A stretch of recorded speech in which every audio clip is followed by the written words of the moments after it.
check in with Sister Susie, see what she has grabbed from the drinks trolleys. It's hurtled past. What do you have for us, Suze? 3 glasses of Pinot Noir. Okay, you sound very quiet to me. Okay. Just going to turn you up just a little bit. Okay, a small glass for me and a large large glass for me, thanks. for Matt. Yeah.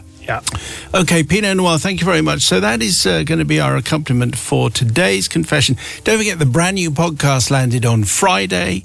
Lots of fab stuff on there. So here we go with a whole new week's worth of confessions. Today's comes from Sophie. Sophie, thank you very much for this. Father Simon, Brother Matthew, Sister Susie, Sister Holly and Sister Katie, just depending on who's around just at the moment. My confession dates back to the spring of 2006. I had just turned 18 years old and spent my weekends being a typical teenager, hanging out with my best friend in the town centre, trying to appear cooler than we actually were, gawping at the local guitar-playing, floppy-haired teenage boys we knew in our town, and occasionally drinking bottles of things we might have found in our parents' kitchen cabinets because we didn't have any money to buy anything ourselves. Wow. Sorry about that, pub owner. And remember, she said she just turned 18. 18, so everything that's fine. is fine. Yeah. The best weekend of the year was by far the town carnival, when said floppy-haired boys would be gathering to perform in the Lion Pub car park on a stage made from an open-sided lorry. This was a great opportunity to dress up in our best emo outfits, draw as much eyeliner on as humanly possible, and try to catch their attention with our coolness. Whilst dolling up, it was only natural that we would limber up with a few bottles of cheap Belgian beer to get the afternoon started, which soon turned into more than a few. Now, I think as many people will vouchsafe, Belgian beer is spectacularly strong. Oh, it is, yeah. And to be consumed cautiously and carefully in the evening and not in the afternoon. But anyway, this is what Sophie is confessing to. This has a direct, obviously, lead into what happened. By the time we arrived at the pub car park, the place was rammed full of people dancing and having a great time to the sounds of teenagers covering hits by the Fratellis, the Killers and Arctic Monkeys. As I danced with my best friend, I began to notice that my head was feeling rather light and the sensation of the car park floor was starting to spin. I kept my cool and spotted a lad I'd met at a party some weeks before. Let's call him Mr. Fitty. Let's do that, yeah. Yes. I saw my chance to make an impression. We danced and pogoed side by side, with the inside of my head spinning more and more with every jump. But I was having too much fun to worry about that. At the front of the stage, I suddenly spotted a large fireman's helmet.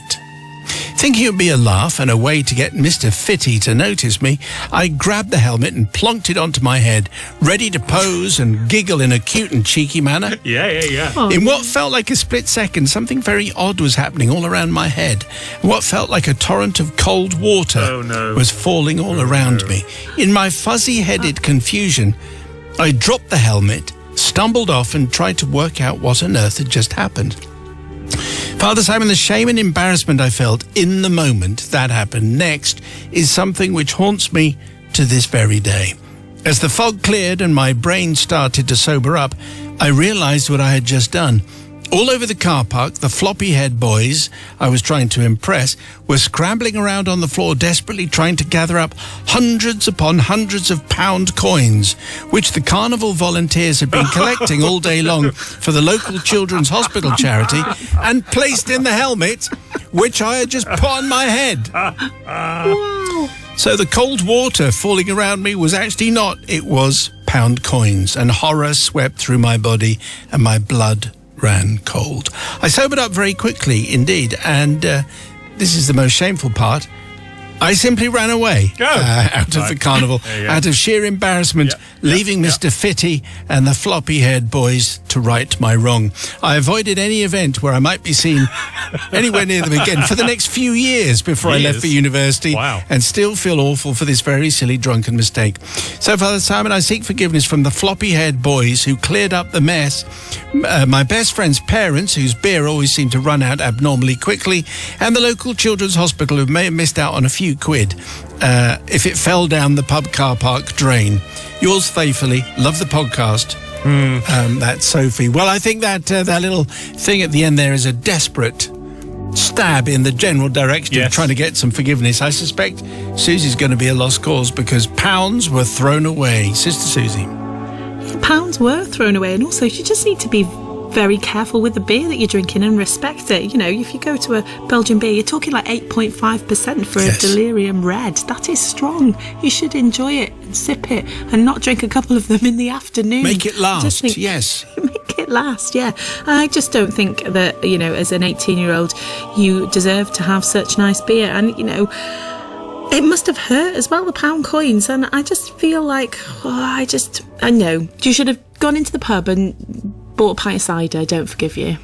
There you go. You have to stick with the publicans at the end of the day, don't you? You have to stick with, you know, pubs need every pound that they can get. So true. Which is interesting. Susie, thank you very much indeed. Brother Matthew.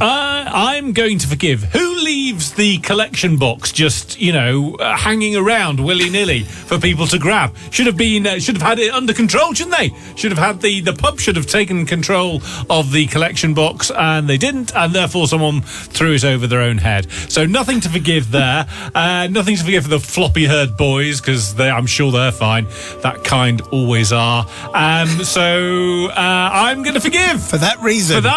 For all those reasons. That makes perfect sense. I'm going to forgive. Okay, do you forgive Sophie, yes or no, for putting a fire helmet's worth of £1 coins? What would that be? It could be like 400 quid, couldn't it? 400 quid, yeah. I would imagine. Do you forgive Sophie? Yes, and ouch as well. 61054, first word is Simon.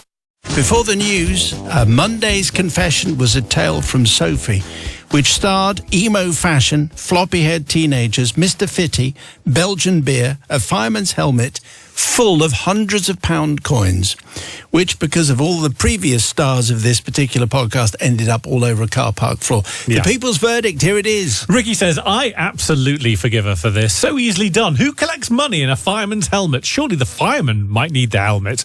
Lee in Derby says, not forgiven. Belgian beer is the tastiest beer. You can't have 18-year-olds getting drunk on it. What a waste. And Samantha says, forgiven. I love this confession. Absolutely something stupid I would have done in my youth. I once tried some funky new dance move to show off to a boy. I ended up spilling my drink all over myself, slipping over and ending up on the floor. A lesson to us all that no boy is worth dancing for. Particularly if Belgian beer has been taken. Yeah. You might have a confession involving floppy-haired teenagers, town carnivals, or firemen's helmets and money being raised, that kind of thing.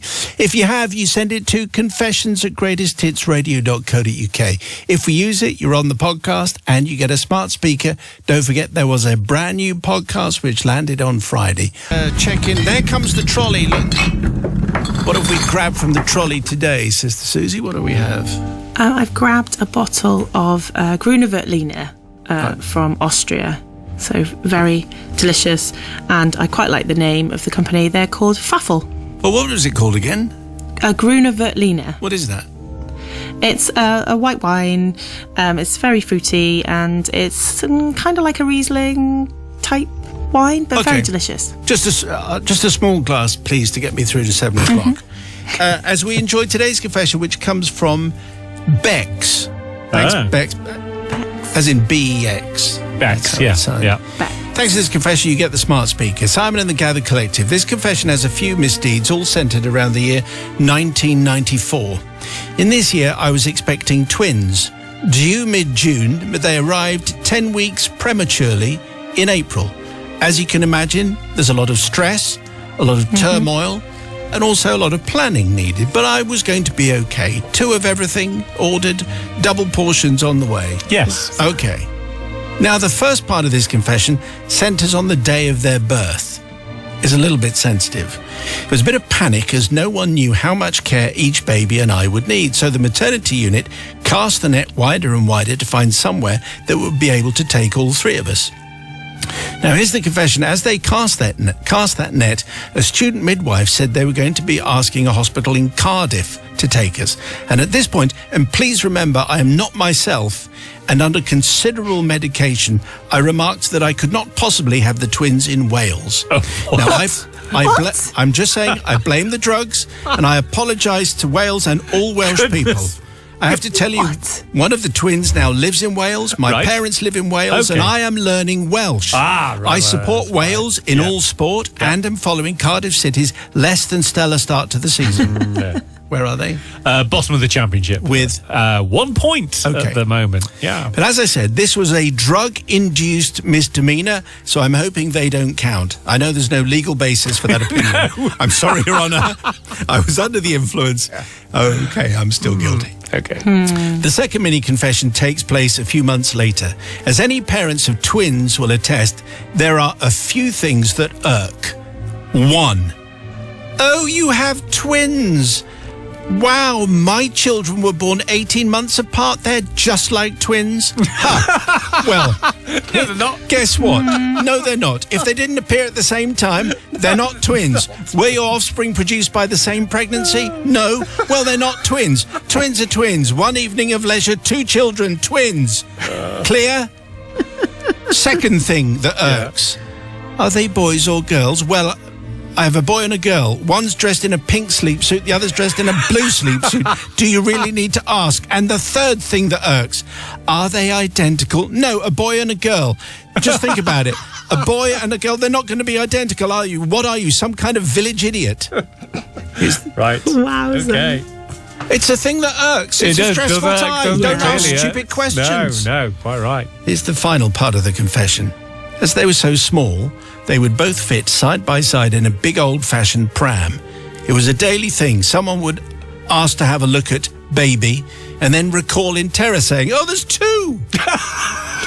Now, Oh, no, there's 2 of them. this got tiresome, and one day, when I'd had too little sleep, I was in the high street, the store that sells cosmetics, medicines, glasses and baby stuff. Who decided to put the baby department upstairs, by the way? I'd like to know. Anyway, I was in the lift, Yeah. heading to the baby department, and a lady gets in. Here we go, I thought. Can I have a look at baby? And she promptly looked and then stepped back in terror, saying, oh, there's 2. At this point, I had a moment. With terror etched on my face, I started rummaging around the pram. Say, 2? There was 3 there this morning. Blimey, I've lost one. As the lift arrived, the doors opened. The horrified lady scarpered. Where is he then? I called after her. I've got Harry and Hermione, but where's Ron? Ronnie! Very good. So here we go. I have to say my apologies. 1, to Wales. 2, I'm sorry to the lady in the lift for scaring her. 3, I'm not sorry for rolling my eyes when asked if boy and girl twins are identical. Because clearly they're not. Use your imagination. Thank you for hearing my 30-year-old confession. Well, I can, you can sense the frustration still after 30 years when people ask insensitive questions. But I suspect she might have provoked Yes. Sister Susie. I can sense that coming down the wire. Yeah, well, Bex, I really wanted to side with a fellow mum here. You know, I understand. I don't know why shops put their baby department upstairs. It's really annoying. It means you have to get in the lift because you can't just take the pram Ridiculous. upstairs. And I do hear what she's saying. And yes, you do get asked a lot whether it's a boy or girl, regardless of how many babies you had. And I think, sometimes it can be obvious by what they're wearing. However, I don't understand why you didn't want your babies in Cardiff. I'm from Wales. Wales is a very lovely country. There are very lovely people. She needs to add that she needs to support Win in Strictly to her list of things she needs to do to make up to Wales. Yeah. But I'm afraid I don't forgive her. Okay, all right. Goodness. It's interesting that she feels as though she's atoned for her sins, and and she was under severe stress and medication. Yeah, Wasn't she? She was I under the understand, but no. Okay. Yeah. Still no. Brother Matthew. Yes, I'm going to forgive. No, I'm sure Wales is going to get over it. And she was under all the drugs, wasn't she? She was having all of the drugs at once. Good for her. Also, we've already established that other people's children are the worst. And that now extends to the parents. Other parents. Oh, my goodness. Not parenting to my exacting standards. Yes. Again. Okay. So for that reason, and because the music has started, You know it's time I'm to stop. going to forgive. Okay. People's verdict, please, on tonight's confession from Bex. Under stress, under medication. Is she forgiven, though? That's the question. 61054, first word is Simon. Just before the news, a confession from Bex, and it was all about having twins back in 1994 and the stress induced and the mistakes that are made, but mainly the insensitive people who say stupid things like, are they identical? And then the woman who thought... was horrified because there were two, were not one, and so she pretended that originally there'd been three, and her reaction made the other woman scarper from the lift. Anyway, other people are fools. That's basically what it boiled down to. But here's the people's verdict. Yeah, loads of parents with twins getting in touch to forgive tonight. Definitely forgiven, says Sandra from Ipswich. As a mother of girl and boy twins, I was laughing out loud. Also, people who said, I always wanted twins. They're so annoying. Sarah in West Somerset, I think Beck should be forgiven. It's a tough time with one new baby, doubly stressful with two, and tedious questions. And finally, Christine in Denbigh in North Wales says, this lady's completely forgiven and mirrors my own experience when I had my boy-girl twins. My GP even asked me if mine were identical. I mean, I ask you. I'm also Welsh and have no problem with her not wanting to go to Cardiff to have them, as my husband banned me from going over the border into England as soon as I was 30 weeks pregnant. So the feeling is mutual. Yeah. All right, Christine and Debbie, thank you very much indeed. Bex, thanks for the confession. You get the smart speaker. And if you have a confession, maybe it's a twins-based confession. Maybe there are plenty more where that came from. Confessions at greatesthitsradio.co.uk. I don't know about you, but I could do with a non-alcoholic drink, or maybe an alcoholic drink. I don't want to limit the choice from Sister Sue's. What are you veering towards as the trolley hurtles past? Well, I have gone for quite a boozy drink today, which is a Manhattan cocktail. So I would advise to sip it. Bourbon or rye whiskey. Woodford Reserve do a very nice rye whiskey. Sweet vermouth, a dash or two of Angostora's bitters, and then a cocktail cherry to garnish. Oh, cherry, yes. Could I have a bit of lemon? Yeah. Man of simple pleasures. Thank you for the top choice, Sister Susie. Today's confession comes from Colin. He gets the smart speaker. Father Simon and the Holy Commune of forgivers or unforgivers. I would like to confess to something I did a few years back and seek some redemption. I was on a camping holiday with my young family in a well-known campsite in the Woolacombe area of North Devon. It was me, the missus, and my two young children. We were staying for 2 weeks in a great big tent. And for the first week, everything was going well. The weather was great. We did a bit of surfing on the beach. Kids club with Billy and Betty. Beach ball at the clubhouse in the evening, and life was great. Great. Until, in the second week of this holiday, a new family pitched up next to us. Now, Father Simon, I am no snob, but this family were like the ones on Shameless. Right. They were rowdy, noisy, and their mouths were like sewers. Oh, dear. Their dad was also a bit of a show-off with his convertible Mercedes. Ugh. And they were always drinking. Yeah, so there was Dad, let's call him Colin, Mum, let's call her Tara, and the 4 brats from hell, aged 7 to about 13. All in a large tent similar to ours. However, it was one of those posh inflatable ones. Of course, Colin had to brag to us how expensive and modern the tent was with its inflatable tent poles, and how with just a push of a button it blew itself up in under 5 minutes.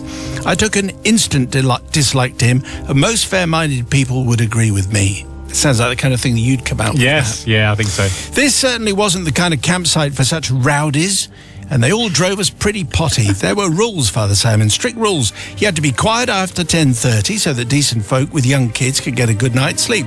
But no, not Colin with his open-top Mercedes. Ugh. He loved to shout and scream at the top of his lungs at all hours, and Tara's laugh can only be described as an owl screeching whilst tortured. Oh, what? Wow. The kids would run around the campsite screaming to high heaven. Even after the 10:30 curfew, Colin and Tara would just drink like fish and offer no supervision of them whatsoever. It was unbelievable. Okay. Well, I did confront Colin several times in a polite manner, obviously, explaining that I did have 2 young children, and could he please keep the noise down after 10:30? He snorted back in a voice similar to Ray Winston. It does say that. Oh, of course. Yeah. I'm on holiday, pal, and if I want to make a noise, I will make a noise. My kids, they just want to have fun, and they can do what they like when they like. When they like. All right. Well, how rude, I thought. he had upset other nearby campers, and apparently they'd had the same response. The security wardens did approach him a few times to warn him of his noise. However, Colin also told them where to go. I concluded one thing, Father Simon. Colin was a nasty piece of work and needed to be dealt with accordingly. I didn't have any contacts in the local mafia, but I did have an idea. And as they say, revenge is a dish best served cold. Well, it was after our final night of the holiday, and Colin was... I've just remembered a bit. And Colin was staying for another week. My missus had some food left over that was slightly on the turn, so she told me to put it in the bin. So the cogs in my brain began to go on overdrive. It was in the early hours of the night, and I was going for my usual 4 o'clock number 2. Oh, right. No, we didn't really need that. Oh. What? Just going to the convenience. That was what he's doing. Oh, my goodness. Just gone to the loo. Yeah, sorry. He's going to the loo. Rewind. I was on my way to the toilet block, and on my way back, I saw Colin's tent, and I thought, okay, let's do this. I had next to me some old stale sliced bread that the missus thought I'd thrown away. I ripped it into little bits and began to carefully and strategically place it on the top of Colin's tent. I could hear them all snoring their heads off, so I knew a little noise wouldn't wake them. After about 5 minutes of bread scattering, I went back to my tent and sniggered and smiled happily to myself. Well, as I told you before, we were staying in Woolacombe, which is by the sea, and what a beach is mostly known for, not surf, not sandcastles, but seagulls. It must have been about 6:30 a.m. when I heard an almighty shriek. I could hear screams and wails and screeching that could deafen most eardrums. I sneaked to peek out of my tent and saw about 30 seagulls ferociously attacking Colin's tent. I could hear howls inside the tent, and Colin and Tara screamed obscenities, but unfortunately it had gone too far. These seagulls were feral and seemed to have claws like razors. They began to start ripping the tent with their talons and beaks. The fact that this tent was inflatable, of course, made this tent and eventually it gave a massive pop, and it slowly deflated until it was just a saggy pile of limp, useless plastic. Feeling a tad guilty now, I came out of my tent and helped Colin eventually shoo off the seagulls. He showed his appreciation towards me, but he was very angry. Look what they've done to my tent, he said. My eyes were even drawn to the top of his car, where some of the bread had gone and the soft top roof had taken a bit of a pasting. Luckily for Colin, though, he thought it was due to a nearby bin that had been left open, as the seagulls had made so much of a mess that a trail of crumbs and crust had led towards it. He then stormed down towards reception to vent his wrath, whilst I started to pack up our tent. I kept glancing across at his. It was ripped to shreds. His £1,000 tent that he'd boasted about was clearly not seagull-proof. I do not seek forgiveness from Colin. I feel he got what he deserved for ruining my and a lot of other people's holidays. I don't seek forgiveness from Tara. She was just as bad. I do seek forgiveness from the campsite, though. The receptionist, the manager, the maintenance team, because they had to deal with Colin and Tara's ranting and raving at them, although it clearly was nothing to do with them, and it was not their fault, because it was my fault, and I hand my fate over to you. Very good segue. Yeah, I Sister thought so. Susie, what do you say to Colin? Well, I hear what he's saying. That family sounds horrible, and who would want that family camping next to them? However, I've got a thing about seagulls. I don't like them, and when I was coming to London a couple of weeks ago, a seagull brazenly attacked me and tried to take a sandwich out of its packet. Very bad behaviour. Out of the packet? Yeah, Wow. on the train. I was waiting for the train. It was on the station, on the platform, and it attacked me. Wow. And they're just vicious. So I don't think that, however horrible Colin was, he doesn't deserve that, and especially the soft top of his car as well. So I'm sorry. Sorry, Colin, I can't forgive you. Brother Matthew. So they were both called Colin. So the guy in the tent and the one who right. Okay. So a little confused by the two Collins. I can't. Right, can't go back I on it can't now. help, really. No. Okay, so both called Done Colin. now. So I'm going to forgive the Colin number one because Colin number two was an absolute nightmare, wasn't he? With his soft top car and his inflatable tent, and the seagulls were all feral. They weren't the only ones who were feral, were they, Colin? Number two. And everything was going wrong. And why did he only wait till the last night, Colin number one? Should have done that on the first Too many night. number ones and number twos number in one this and number confession. two. And for that reason, Yes. I'm going to forgive. Okay, I didn't quite follow the reasoning there, but anyway. Imagine that. Too many Collins. Exactly. Yeah. Do you forgive Colin? 610. Stop talking about number 2. 61054 and just before the news, we had a confession from Colin about camping, about seagulls, about how to get your own back on a very annoying family with £1,000 inflatable tent. The answer, big seagulls with big beaks. Yes. The people's verdict is in. Here it comes. So Joan says, I forgive tonight's confession as I can sympathise with that type of family at a campsite, ruining it for everyone. Love the confessions, Yes. by the way. My favourite time is commuting home from work. Thanks, guys. Mitch says, not forgiven. Why weren't security doing their job? Good I think question. taking these things into your own hands is never a good idea. But Jem says, I forgive Colin. We go on a lot of caravan or camping trips, and it is annoying when kids are screaming. It's meant to be relaxing. We were thinking about getting an inflatable tent. Maybe not now. No, I don't. It does seem particularly vulnerable to seagull To those attack. seagulls, yeah. Something to think about. Anyway, if you have a confession, please send it to confessions@greatesthitsradio.co.uk. Yeah, it was Drive just- a screwdriver into the desk or something. Yes, yeah, no, just my pen. I thought it improved everything there. Well, very done. good. Anyway, there goes the drinks trolley being wheeled in one more time for Sister Susie to pick what for us today. Well, it's not a bitter lemon, but I've gone with a ginger ale with a big squeeze of lime, which may be an alternative to a bitter lemon.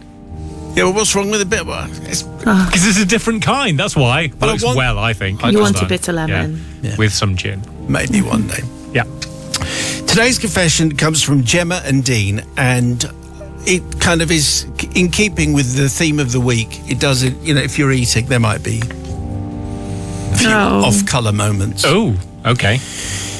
Father Simon and friends, I ask forgiveness for what I'm about to tell you. This is all my brother's fault, so I guess he asked for forgiveness too, and he's called Dean. Right. So obviously Gemma has written this and has added Dean, even though he hasn't taken part in the okay. process. Yeah. In the early 90s, we had an old-fashioned karaoke machine, the kind where you plug the microphone in at the front. I'd imagine that the best karaoke singers there on Drive Time would probably be Sisters Susie and Holly. Correct. Yes. With Matt and you, Father Simon, probably not so much. Yes, no, think that's true. that's yeah, correct. yeah. Fair. Well, one day my dad thought it would be good to go to the toilet, and instead of reading Exchange and Mart, one for the youngsters, Yes, it is, isn't it? for his usual half-hour routine, keeping the toilet seat warm, he went in with the microphone. And then he started singing a selection of hits from the 60s. I know we all like the 60s at the moment, but Yeah, we not do. sung by my dad on the toilet. The Monkees, the Beatles, the Stones, my dad belted them out from the toilet. I was hanging out in my bedroom and my brother was listening to music in his bedroom, but all we could really hear was our dad. Then my dad thought it would be a good idea to alter his repertoire whilst doing his afternoon toileting. And after a medley of Neil Diamond favourites, he decided to say, Dean, so that's my brother's name, Dean, Daddy's having a whoopsie. So then he goes again with a stronger voice. Dean, Daddy's having a whoopsie. Well, after several attempts to get my brother's attention, we just ignored him. He started getting louder. Dean, Daddy's having a whoopsie. So we decided that enough was enough. All we wanted to do is hang out in our bedrooms, but no, Daddy's having a whoopsie was ringing in our ears wherever we went. So we plucked up the courage and we started our childish revenge. What's the best way to get Dad to stop? Unplug the karaoke? No. Turn the karaoke down? No. That's boring. I know, said Dean. So my brother quietly moved the karaoke whilst my dad was still saying, Dean, Daddy's having a whoopsie. So he opened the front door. He placed the karaoke outside in the drive and turned up the volume. Think of Michael J. Fox when he plugs in his guitar into the huge amp in Back to the Future. For the whole street to hear, the loudest volume, Dean, Daddy's having a whoopsie. Number 12 opened their door in astonishment. I'll bet. The nice lady at number 12, number 16, because she couldn't go to number 12 because the guys just opened the door there. Yeah, they are. The lady at number 16 appeared at her lounge window. Dean! Daddy's having a whoopsie! The old guy at 21 stopped washing the car. Myself and my brother were rolling around in hysterics. My dad didn't know until it was too late. Most of our Christmas cards that year made references to my dad and his whoopsie. Yeah. We asked forgiveness, not just from Dad, but really from the neighbours in our street that heard him at the top of his voice just shouting, Dean. Yeah. And he's having a whoopsie, which is an interesting thing to do and probably is a bit of a family legend. Gemma and Dean need some forgiveness. Are they going to get it? I don't know. I think they probably might do because Sister Susie may be forgiving of this kind of behaviour. What do you say, Suze? Well, Gemma, do you know what? I really like this. My dad used to, it must have been a thing of the time, my dad used to sing into a karaoke machine. He used to choose King of the Road or Lucille were his songs of choice. He never actually did it while he was on the toilet, though. No, I mean, I think that's the thing. It's one thing to sing in the shower. I think that's okay. To sing whilst you're gardening. Yeah. You can sing on the loo, but not amplified, drawing your attention to everything that's going on in there. Yeah, and I hope he did, disinfect the microphone afterwards and washed his hands, because that needs to happen. Yes. But I think that was just really, really funny, and he probably had a laugh out of it. So I think on this occasion, I'm going to forgive. The only reason for yelling Dean's dad is having a whoopsie into a microphone is for other people to hear it. Yes. Yeah. So therefore, I can't see how Dad is going to complain at all. Yeah. That now, not just his whole street, but the whole of the country, in fact, the whole of the world has heard what he's up to. Yes. Brother Matthew. Yeah, absolutely right. If you're going to be taking a microphone anywhere, then you're obviously broadcasting, and you can't complain about that. And if maybe singing in the loo it's all tiles, isn't it? That's why you're singing in the shower is because of the tiles, and your tiles are in the loo as well. So for that reason, that works. Also, I'm going to forgive because a production in that confession was top notch. Great Back to the Future reference as well. Love that. So for all of those reasons combined, I am going to forgive. Okay. So do Gemma and Dean indeed get your forgiveness? On the text, please, 61054. For the news, our confession was from Gemma and Dean, and it concerned their dad in the loo with a karaoke machine and shouting, Dean, Dad's having a whoopsie, an awful lot, which they then transmitted to the entire neighbourhood. The people's verdict is in like this. And everyone's forgiving tonight. Rich in Evesham says, forgiven. How funny. I think the dad was just asking for attention when he took the mic into the loo. Yes. Chris in Kempston says, did the dad get performing rights for his broadcast? Even so, forgiven. And Cassandra says, my 6-year-old totally forgives. He can't stop laughing every time you say, Dad's having a whoopsie. Well, Dad's having a whoopsie. Yeah. Okay, that'll do very nicely. Thank you very much indeed for all of those. Thank you. And if you have a confession, send it to confessions@greatesthitsradio.co.uk.